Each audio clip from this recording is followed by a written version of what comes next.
اعوذ باللہ من الشیطان الرجیم، بسم اللہ الرحمن الرحیم۔ بڑی اہم آیت آ رہی ہے، آیت نمبر 28۔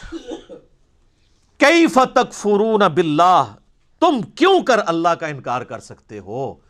کیسے کر سکتے ہو اس اللہ کا انکار؟ وَكُنْتُمْ أَمْوَاتًا فَأَحْيَاكُمْ، کہ تم مردہ تھے اس نے تمہیں زندہ کیا۔ ثُمَّ يُمِيتُكُمْ، پھر وہی تمہیں موت بھی دے گا۔ ثُمَّ يُحْيِيكُمْ، پھر تمہیں زندہ کر لے گا۔ ثُمَّ إِلَيْهِ تُرْجَعُونَ، اور پھر لوٹ کر تمہیں اسی کے پاس جانا ہے۔ اس آیت کے اندر دو زندگیاں اور دو موتوں کا ذکر آیا ہے، جس سے ہر زی روح کو گزرنا پڑتا ہے۔ اللہ تعالیٰ نے جب روحوں کو پیدا فرمایا، جسم تو بعد میں دیے گئے نا ان کو، جن سے روحوں سے عہد ہوا الستو بربکم، اس کے بعد انہیں ایک نیند سلا دیا، موت۔ وہ پہلی موت تھی جو ہر ایک پہ طاری ہوئی۔ پھر اللہ تعالیٰ اس دنیا کی زندگی میں اسے ماں باپ کے ذریعے پیدا کرتا ہے، یہ اس کی پہلی زندگی ہوتی ہے۔ اس سے پہلے جو تھی وہ تو روحیں تھی نا، روح اور جسم کے ساتھ تو زندگی یہ بنی نا۔ پھر یہ دنیا کی زندگی گزارتا ہے اور اسے موت آ جاتی ہے، یہ اس کی دوسری موت ہوتی ہے۔ اور پھر قیامت والے دن اسے پھر سے زندہ کیا جائے گا، وہ اس کی دوسری زندگی ہوگی اور وہ ختم نہیں ہوگی، پھر موت نہیں آئے گی۔ اسی لیے سورہ المؤمن پارہ نمبر 24 میں آپ دیکھیں گے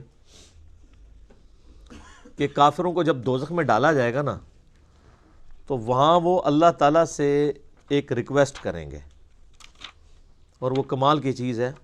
یہ قرآن حکیم میں دو ہی مواقع ایسے ہیں جہاں پر دو زندگیوں اور دو موتوں کا ذکر ہے۔ ایک تو یہ موقع ہے، اور دوسرا ہے سورۃ المؤمن کی آیت نمبر ہے 11۔ آپ کا یہ جو بلو مصحف ہے اس میں 469 نمبر پیج ہے۔ سورۃ المؤمن، سورت نمبر 40، 40 نمبر سورت، آیت نمبر ہے 11۔ قالوا ربنا امتنا اثنتین واحییتنا اثنتین، اے رب ہمارے تو نے ہمیں دو دفعہ موت دی اور دو دفعہ زندگی دی۔ فاعترفنا بذنوبنا، ہمیں اعتراف ہے اپنے گناہوں کا، اپنے جرائم کا۔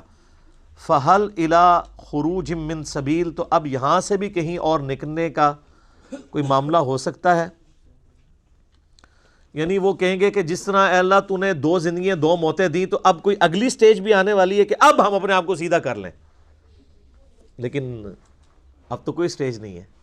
اللہ تعالیٰ فرمائے گا ذالکم بانہ اذا دعی اللہ وحدہ کفرتم، یہ جو تم نے انجام دیکھا ہے یہ اس لیے ہے کہ جب تمہیں دنیا کی زندگی میں اکیلے اللہ کی طرف بلایا جاتا تھا تم انکار کر دیتے تھے۔ وَإِن يُشْرِكْ بِهِ تُؤْمِنُوا، اور جب تمہیں کہا جاتا تھا اس کے ساتھ اور ہستیوں کو شریک ٹھہراؤ تو تم بات مان لیتے تھے۔ فَالْحُكْمُ لِلَّهِ الْعَلِيِّ الْكَبِيرِ، تو اب حکم تو اس اللہ کا ہے جو بلند و بالا ہے اور بڑائی والا ہے۔ یعنی اب کوئی اس کے بعد سٹیج نہیں، یعنی یہی 4 سٹیجز ہیں۔ پہلی موت جو اللہ نے ارواح کو سلا دیا، اس کے بعد پہلی زندگی جب جسم دے کے ماں باپ کے ذریعے دنیا میں ظہور ہوا، اور پھر دنیا کی زندگی گزار کے کسی کو جوانی میں موت، کسی کو بڑھاپے میں موت، اور اس کے لیے موڈ کوئی بھی ہو سکتا ہے۔ کوئی ایئر کریش میں مرے گا، کوئی ہارٹ کے فیلئر سے مرے گا، کوئی گردوں کے فیلئر سے مرے گا، کوئی کسی شیر کے منہ میں چلا جائے گا، کوئی روڈ ایکسیڈنٹ میں مر جائے گا۔ ایگزٹ ہر بندے کا اس دنیا سے، تو وہ دوسری موت ہوگی اس کی۔ اور پھر دوسری زندگی ہے قیامت والے دن، جس کے بعد موت نہیں آنی۔ بخاری میں حدیث ہے کہ میدان محشر میں لا کے موت کو مینڈے کی شکل میں ذبح کیا جائے گا۔ جنتی جو ہیں وہ گھبراتے ہوئے جنت کے کنارے آئیں گے، اور دوست کی خوشی کے ساتھ دوزخ کے کنارے آئیں گے کہ شاید ہمیں کوئی نکالا جا رہا ہے، کیونکہ ندا دی جائے گی کہ ایک سرمنی ہو رہی ہے، آ جاؤ دیکھ لو۔ اور وہ سرمنی یہ ہوگی کہ موت کو قتل کیا جائے گا، اور پھر اللہ تعالیٰ کی طرف سے کہا جائے گا کہ اب جو جنت میں خوشخبری ہے ان کو موت نہیں آنی، اور جو دوزخی ہیں ان کے لیے عبرت ہے۔ اب عبرت کیا ہے؟ اب ہمیشہ کی ناکامیاں مقدر ہیں کہ ان پہ بھی موت نہیں آنی۔ تو ان پہ ایسی مایوسی طاری ہوگی جو کبھی طاری نہیں ہوئی ہوگی، کیونکہ اب امید کی آخری کرن بھی ختم ہو گئی نا۔ سورہ الفرقان میں آتا ہے نا کہ وہ موت اللہ طرف مانگے گا، ایک نہیں ہزاروں موتیں آج مانگو، موت نہیں تمہیں آئے گی، کیونکہ موت سے وہ سمجھیں گے کہ معاملہ ٹل جائے، تو موت نہیں آئے گی۔